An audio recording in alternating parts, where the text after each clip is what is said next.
From the Isle of Bute to the Mosquito Coast, an education outreach adventure. By David Miles-Hanschell. Introduction by Bruce Callow.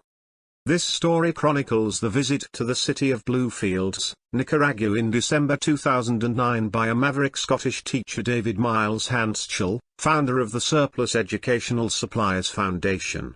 David Miles-Hanschell was accompanied by Bruce Callow, who was the political/press officer for the British Embassy in Costa Rica at the time. The embassy also managed the UK's bilateral relations with Nicaragua on a shoestring budget.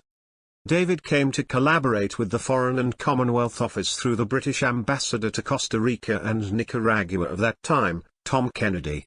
Ambassador Kennedy became aware of David's noble efforts of recovering discarded school equipment in the UK and delivering this much-needed material to schools in developing countries.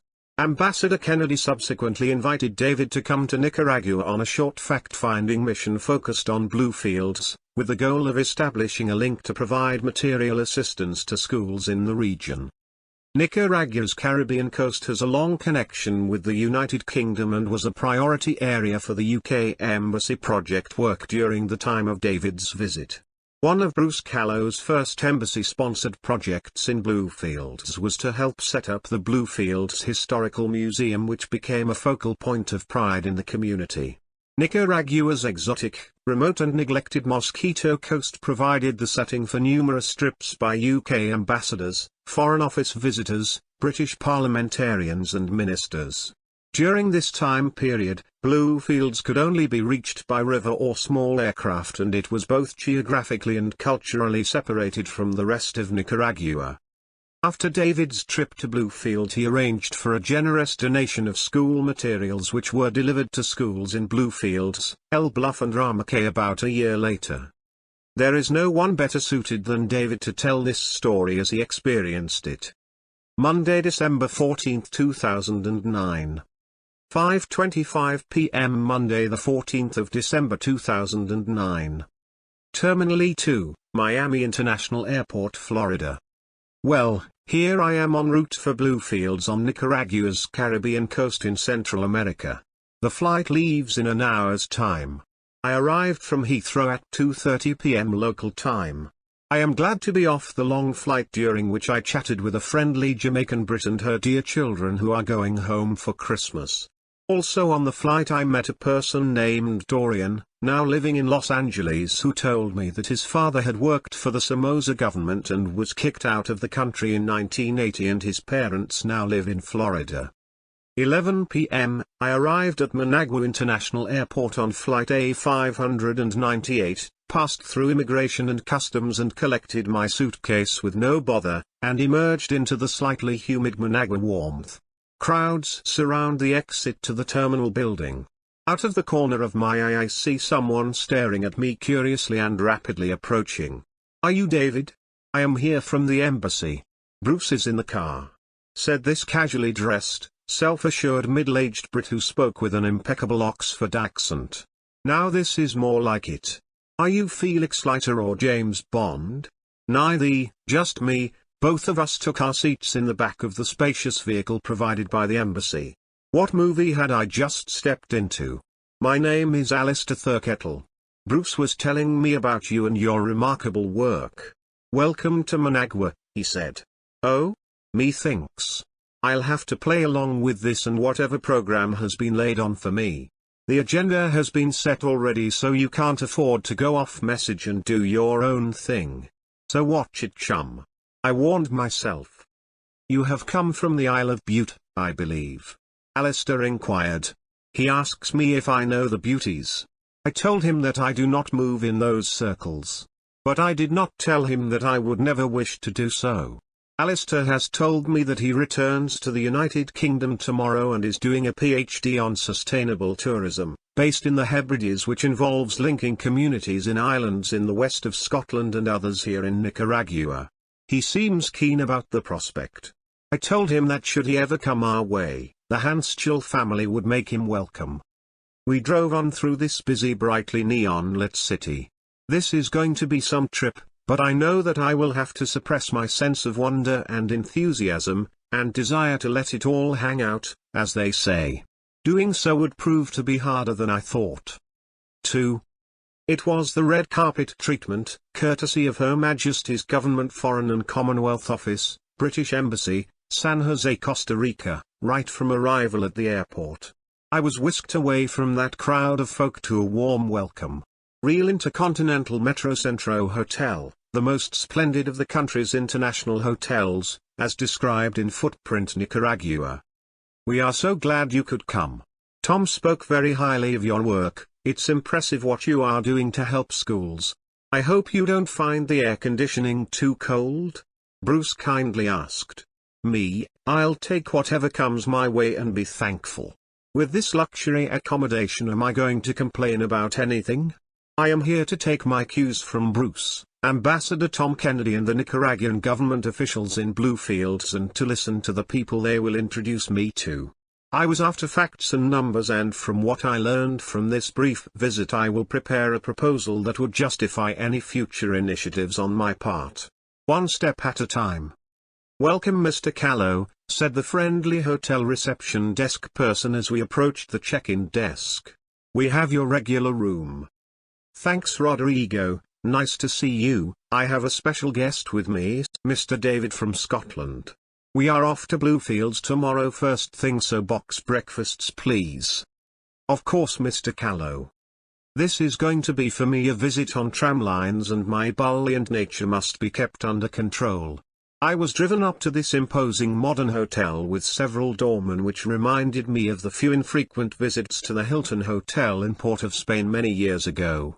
I had read about Managua's original intercontinental hotel, in which Howard Hughes had slept during the 1972 earthquake that destroyed the center of the city. Hopefully there will not be an earthquake during my visit. Tuesday, December 15, 2009. 6:21 a.m. The tropical sun is rising over the city of Managua as I look out through this wall-to-wall window.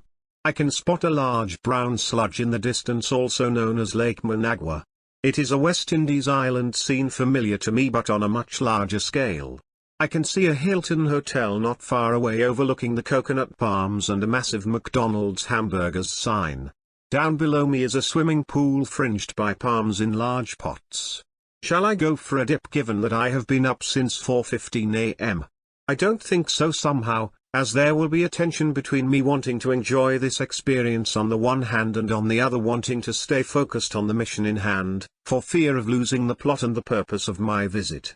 Stay focused, stay focused, exclamation mark, stay focused. I try to remind myself.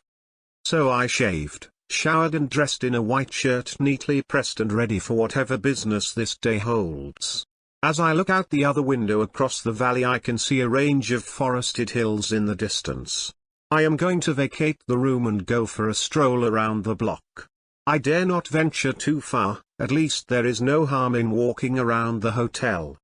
6 p.m. The Hotel Oasis, which Footprint Nicaragua tells me is 150 meters from Bluefields Bay. The best hotel in town, with spacious modern rooms, comfortable furnishings and professional service. There's a casino downstairs with a handful of gaming tables should you fancy a low-key punt. Breakfast included. Main Street, Bluefields, not far from Bluefields Bay. I can just see lights shining on the bay from my bedroom window. Once more I am told that this is the best hotel in town. We tried to get you the penthouse, but it was booked. It's got a great view of the whole town. Bruce informs me. I can see the big Moravian church several hundred yards away. Night sounds. Dogs barking. Car horns beeping. People shouting. It sounds like there is an open-air preacher hollering his head off down at the small dock at the end of the street. 3. There is an appetizing smell of fish being cooked in the kitchen below my room in this upmarket Costa Rica hostelry. And here I am alone in room 6. I close the window to the balcony that runs the full length of the hotel. Bruce and I booked in here this afternoon, after our flight from Managua, in a single-engine La Costeña airline prop-driven aircraft, in which we sat not far behind the cockpit and climbed ever so slowly away beyond the cloud cover. This is a beautiful country. The tropical vegetation, the cosmopolitan mix of different peoples, cultures, the horses and carts in the midst of motorized traffic, abject poverty just beyond the confines of the luxurious real Continental Metro Centro Hotel, and now here literally cheek by jowl outside my window. The fresh breeze off the Caribbean has brought me back to the days, months, years, I spent living on the islands of Barbados, Trinidad, and time spent on visits to other islands in the Caribbean. At heart and in my bones I am a creature of this part of blue planet Earth. When we arrived at Bluefields Airport this morning, it reminded me immediately of landing somewhere on a West Indian island. I felt as though I had at long last, after too many years, arrived back home. This feeling of instant belonging was not to last, as I later discovered. Bruce introduced me to Senor Jimmy Enriquez, who was there to meet us. His title was the regional delegate of the Nicaraguan Ministry of the Interior. Bluefields could easily pass for any small town in Trinidad, where I grew up from the ages of 7 to 18, apart from school terms in Barbados from 1955 to 1961. He drove us to our accommodations, the Hotel Oasis. This was a rather nondescript building on a very crowded potholed main street, with garbage choking the gutters in which mangy dogs sniffed through. I took what was to be our new abode initially to be a large, fairly modern private home surrounded by high walls on one side with huge sheet metal gates. There was what looked like a security guard outside a side entrance doorway to what turned out later to be a casino open all day and night. He eyed us casually with his AK-47 submachine gun. We booked in. I was shown my room with all the modern comforts, clean and comfortable, overlooking a side street with views over galvanized roofed buildings worse for wear and the small port at the end of the street. Bruce and I then set off down the main street, crowded with pedestrians and small shops taking part of the pavement to market their stock, to find somewhere to eat. The sun was shining brightly. We went into a small cafe-cum-bar, which back in my Caribbean days was a rum shop. There was country and western music wafting from out of a small kitchen at the back of a large room. Bruce ordered a Victoria beer, I had a Coke. Lobster and rice sounds good. No sooner had we sat down than we were besieged by several little lads with their homemade wooden shoe shine boxes. Unfortunately for them, I could give them no custom, as I had changed out of my fancy dancing black leather moccasins, which I have worn on special occasions since the day of our wedding, into an old pair of desert boots. But I made up for it by entertaining them with my little Spanglish and Creole patois. Bruce got his shoes shined and gave a generous tip. Soon another older lad of East Indian descent and a Guyanese accent appeared with a bag over his shoulder with an assortment of new clothing to sell. I politely declined to purchase his wares, but he persisted and became somewhat aggressive. Meanwhile, a group of 4 unsmiling, hard-faced looking men at a table at the back of the room drinking large bottles of beer. One of them, more smartly dressed than his companions, was wearing what looked like a bespoke Savile Row striped shirt. He began to take what I thought was an interest in us, which made me feel uncomfortable. I was about to pay the young salesman for several packets of women's white socks just to get rid of him and away from the scrutiny of the bad vibes coming from across the room. Bruce remarked that the salesman was very unprofessionally picking his nose as I was paying him, which made me laugh out loud and annoyed me at the same time at his contemptuous attitude to an old white man who was being helpful. Here I go again, being the nice guy, flaming the sow's ass once more. At that moment another visitor, a young man of Afro-Caribbean descent, came to our table and sat down. He knew Bruce, but declined the offer of something to drink. He had come from Bailui, once called Puerto Cabezas, a town up the coast, in search of assistance for his small community, which had been virtually destroyed by Hurricane Felix 2 years ago. He told us that he was keen to set up an eco-tourist business whereby tourists could get a tour of his area and gain valuable experience in doing so, and this business would be an economic lifeline for the community in its recovery. This area of Mesoamerican Nicaragua, as I learned later, is described as Region Autónomo Atlántico Norte, RAAN. He spoke English with a strong Jamaican accent. I liked him right away as he seemed sincere and just wanted a leg up from someone like Bruce, who was here in the town in his capacity as a representative of Her Majesty's government and with possible access to the distribution of United Kingdom government aid. We had been waiting some time now for our meal to appear and had to ask if it could be taken away with us, as an appointment had been made to meet with officials in a few minutes from the local government down at the dock. We were to be taken out to Rama Cay, a tiny island in the Bay of Bluefields about half an hour's boat ride time away. This island is the home and capital of the remaining Rama Indians, who also live in small communities up and down the coast. Bruce said that he wanted me to meet their leader Reverend Cleveland McRae and other members of the community. Bruce tells me that they are desperately poor but resourceful and proud to retain what was left of their unique culture, and that they might be interested in a donation of educational resources from the Surplus Educational Supplies Foundation. Bruce went on to tell me that the British Embassy had recently funded a project to have the Rama First People's birth, death and other records restored and digitized, going back to an earlier time when the entire Mosquito shore was a British protectorate. Bruce told me the project was actually funded personally by Ambassador Tom Kennedy. Bruce explained, if we had waited another couple of years there wouldn't have been anything left to restore. I found this amazing guy at the Costa Rica National Archives who restored them beautifully in his spare time. Then we had copies made for the Bluefields Museum and the Mormons in Managua digitized the records. It was a pretty cool team effort. There was a big celebration here at the church when we delivered them back to the Reverend. One of my favorite projects of all time for sure. This vital assistance enabled a small beleaguered community of First People to regain some of their birth and land rights, and no doubt created a great deal of goodwill for the British Embassy amongst the Rama communities scattered up and down the coast. It also tweaked the highly bureaucratic British Department for International Development in Managua to dedicate additional resources to Caribbean coast programs. So we set off with our lobster and rice takeaway, up the main street under the gaze of hustlers and watchers, past the security guard and his submachine gun at the door of the Hotel Oasis Casino and down the street that leads to the small dock. There is an undefinable atmosphere of menace about this place. Could it be the over 80% unemployment rate? The drug trade that uses this region as a drug trafficking highway? The general feeling of decrepit abandonment? Probably all of the above.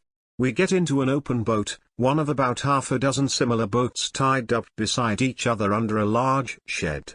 The boat is what I would have described in Trinidad, West Indies, as a wide-beamed pirogue-type boat, molded plastic hull with a rounded bow and rows of benches and thwarts. It has a large outboard motor of Japanese manufacture. We take a seat on one of the benches and don life jackets and proceed to eat our alfresco lunch from plastic trays and swigging bottles of Coca-Cola. I am hungry for this scrub. Our friend from Bilwe has followed us down to the dock and continues his conversation with Bruce, imploring him to be of some assistance to his community of Bilwe. He looks across hungrily at my tray of food and I move it towards him so he too can partake. I would have felt uncomfortable not to have done so. No sooner had he began to share the meal with me than four young men, paramilitary types wearing combat fatigues, appear from nowhere. In fact, I had noticed them squatting with some authority in the sunshine at the entrance to the dock. They grabbed our Bilwe friend roughly and frog-marched him away in the twinkling of an eye. I am now in a state of slight shock and have lost my appetite for the savory tray of food before me. A heavy scene and I am now very angry. Bruce tells me to cool it and to try to blend in.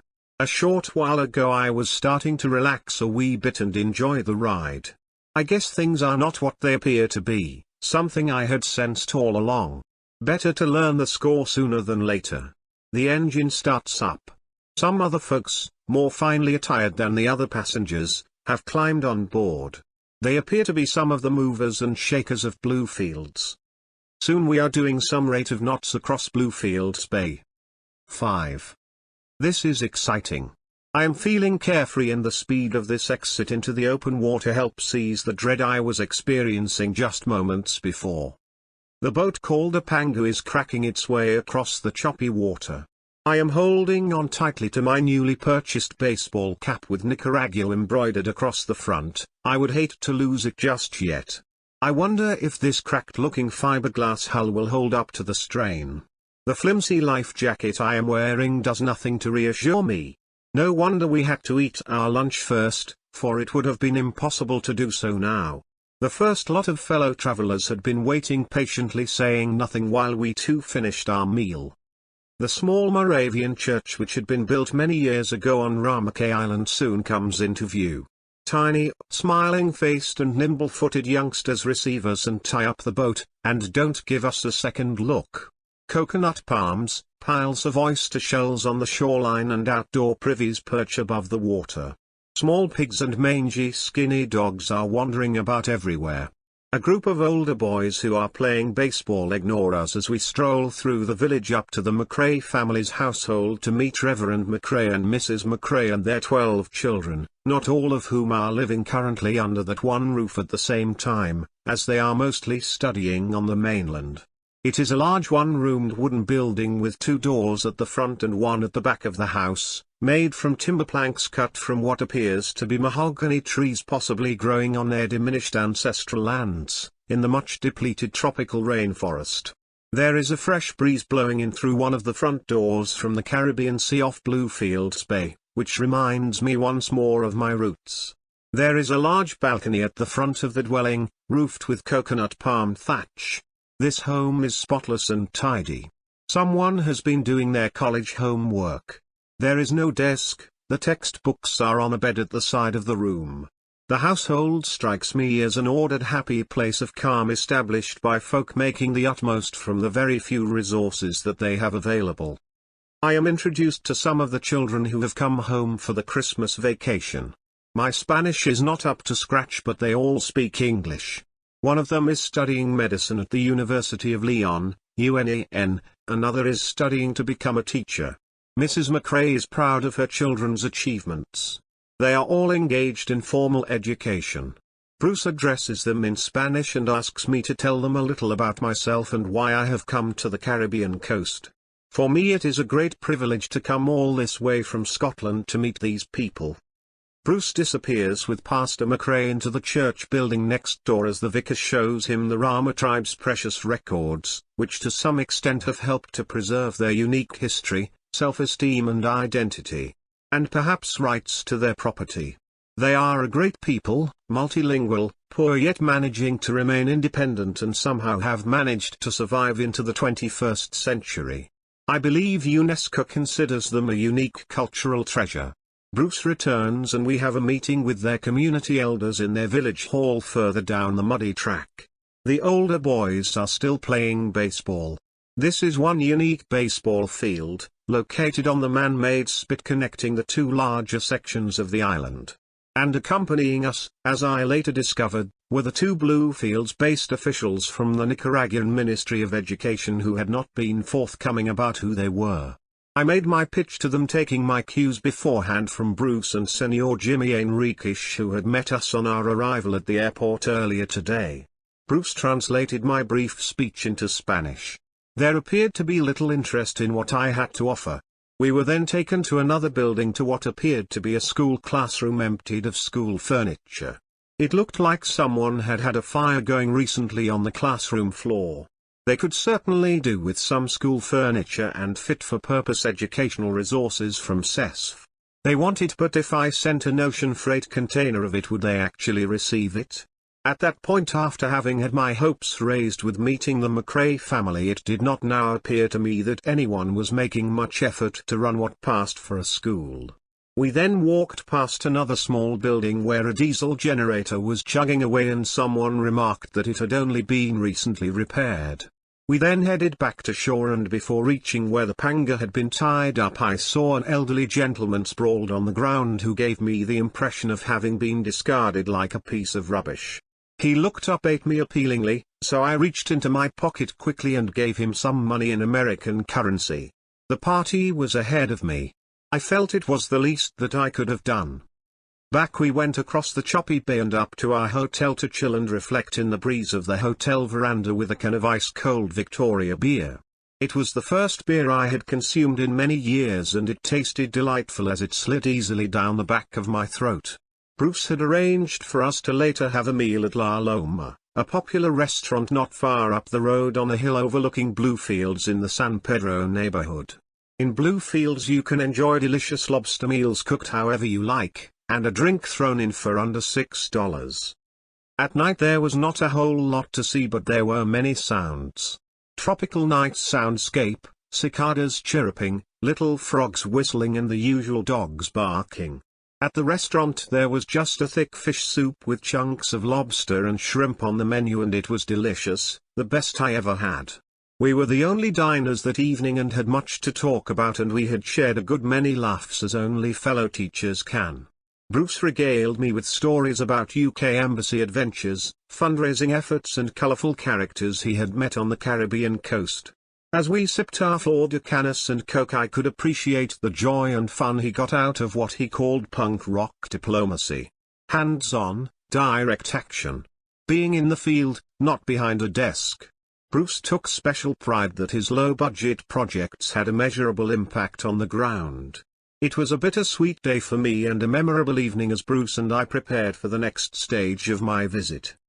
Well, the rest of my brief stay here beckons, and I can only try to make the most of this wonderful opportunity to establish in some small way how my Scottish registered charity might be able to contribute something of value, even if only to one school.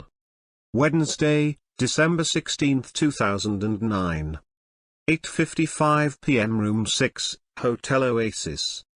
Heavy beat from the boombox coming from across the street. Big fan spinning above my head, apocalypse now like. This is Bluefields. Not Saigon. I have not long returned from having dinner with Bruce at Chez Marcel, where he likes to take his important guests. I smile to myself when he tells me that, because in no way do I feel important. This morning I awoke with sunshine beaming in from across the beautiful Bluefields Bay, and was up and dressed and away for a stroll round the block. There were not many folk. I could easily have been back in Tunapuna town in Trinidad, which was not far from where our family lived in the 1950s. I returned to the hotel and knocked on the door of Bruce's room, no response, so went and had some breakfast of a fried egg with beans and rice, a glass of freshly squeezed orange juice and a mug of coffee. I chilled while listening to a sweet bird song that I was unable to identify.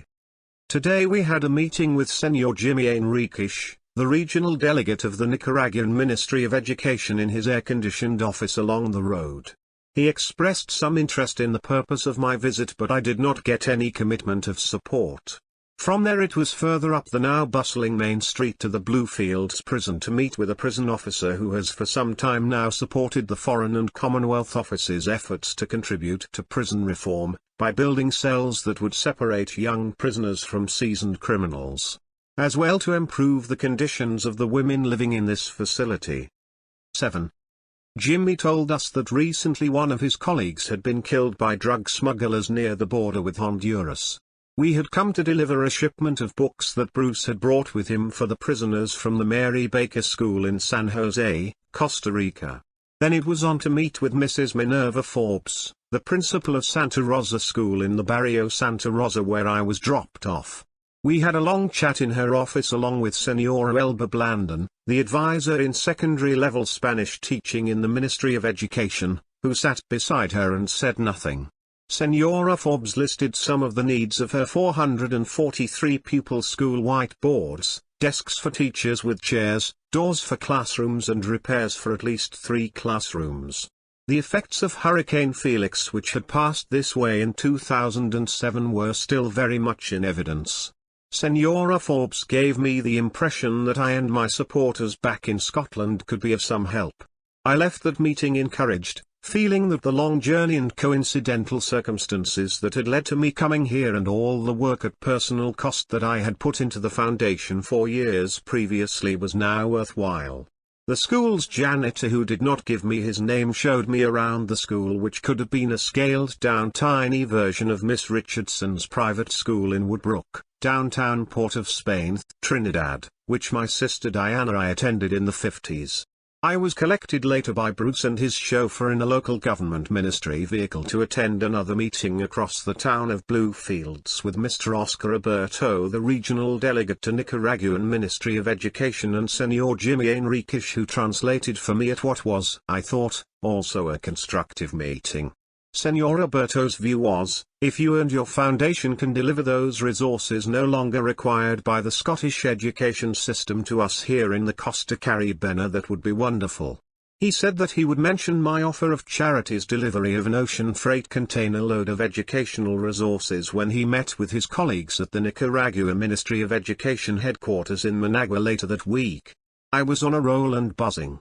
From that office I was chauffeured back to Hotel Oasis to meet with Bruce. We then walked back up the main street to Bluefields prison, where we were taken into the director's office. From there it was back out into the town to purchase items with funds that Bruce and his partners had raised for such items as toiletries and sweets to make up Christmas gift parcels for a large number of juvenile prisoners who had been booked in earlier that week shortly before our arrival in town. While walking back up the main street, now choked with small Japanese taxis, we were approached by a small white American who looked like a washed-out Billy Connolly or a survivor from a shipwreck. I later learned that Bruce had been informed by a passerby that one of your people was in trouble. It seemed this gentleman was unable to continue his beachcombing sojourn on the Mosquito coast. He told us that he had had his passport stolen, and asked Bruce if he could help him and showed him a photocopy of it. Bruce patiently tried to explain to our new acquaintance that he did not work for the US Embassy, but he would gladly pass his details to consular officials in the UK Embassy in San Jose, who would forward the information. At that moment I lost the plot once again, and being one of the self-appointed patron saints of lost causes and lamed ducks, greeted this poor soul in my hale and hearty fashion, with a strong handshake. Too strong it seemed. This move on my part offended him greatly, and he screamed out in pain. "Who do you think you are? You are nothing but a goddamned fucking egotistical son of a bitch." He pulled his hidden knife on me faster than his physique seemed possible. Despite his decrepit appearance, there was much fight in this gentleman. He threatened me then and there to stick a knife in me. A street crowd began gathering to witness this emerging bizarre and potentially violent spectacle. Our mission was quickly transforming into a nightmare.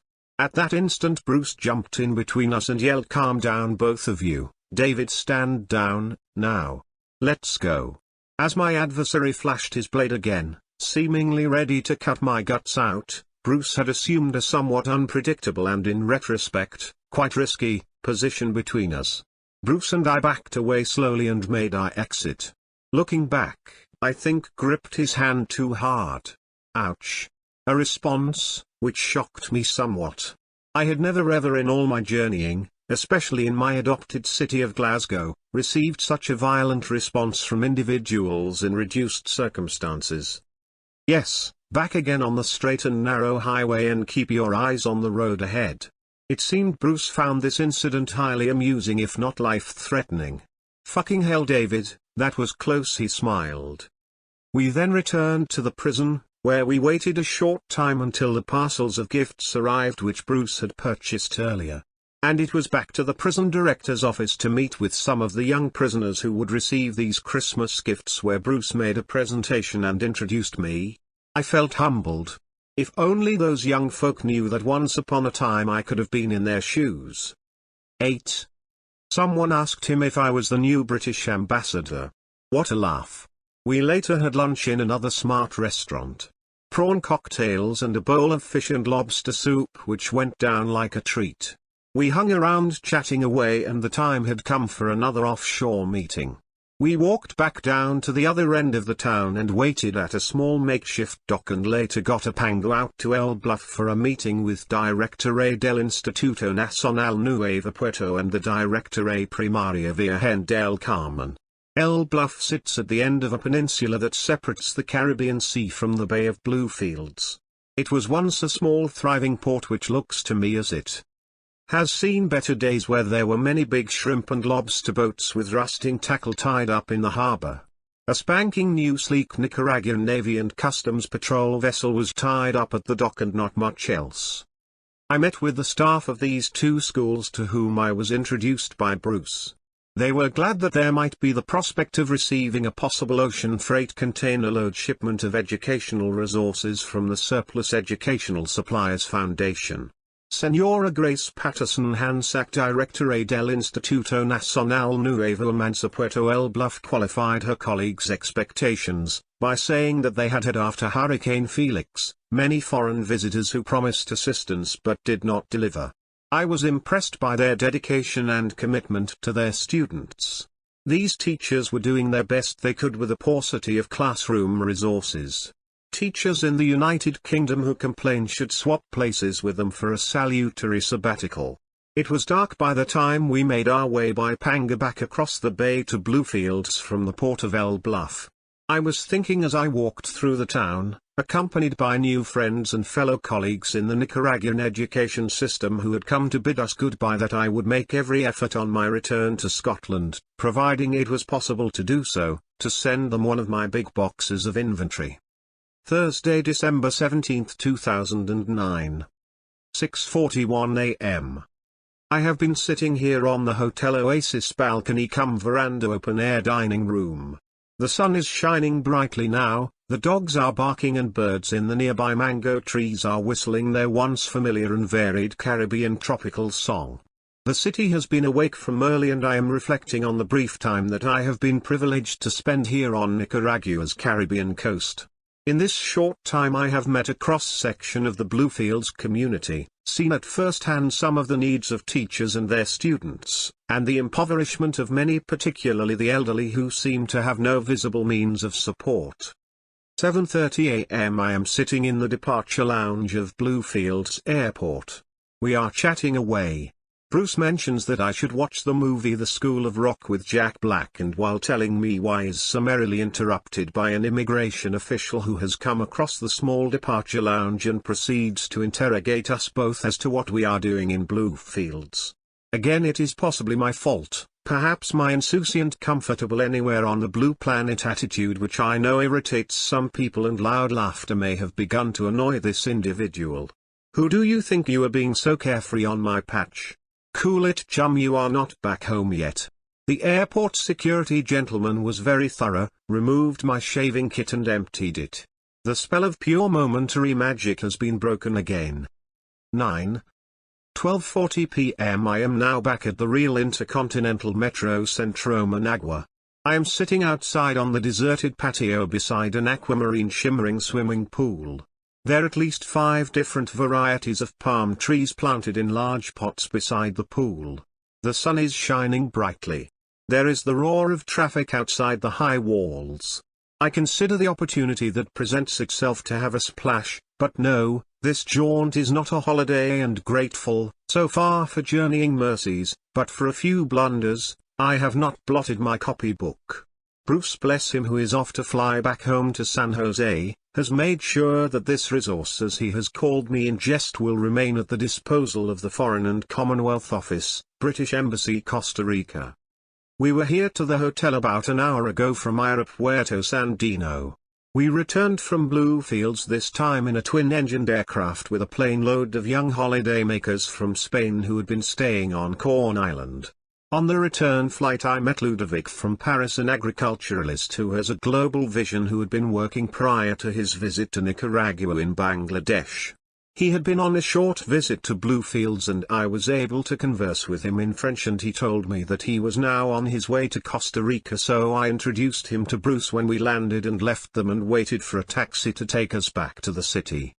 We got stuck at a set of traffic lights on a 4-lane highway when immediately a little girl no more than 8 years old appeared knocking at the window. I wound it down and without thinking handed her some local currency, which to my dismay was the equivalent of a week's wages. Oh dear. Big mistake. Another of my impulsive blunders. One of our mealtime conversations, Bruce and I had discussed the Prime Directive which he had learned about watching the Star Trek television series. Some version of this directive had become his personal code. Point taken. I must stop doing the wrong thing for a good reason. I only pass this way once. Not to be outdone, At the next set of traffic lights, where there was a group of older children who had built themselves into a tower at the top of which one of this team of enterprising acrobats had climbed and proceeded to juggle several balls in the air, another youngster appeared at Bruce's window, which he wound down and made a contribution. I should mention here that this official of Her Majesty's United Kingdom government, several of the generous acts I witnessed.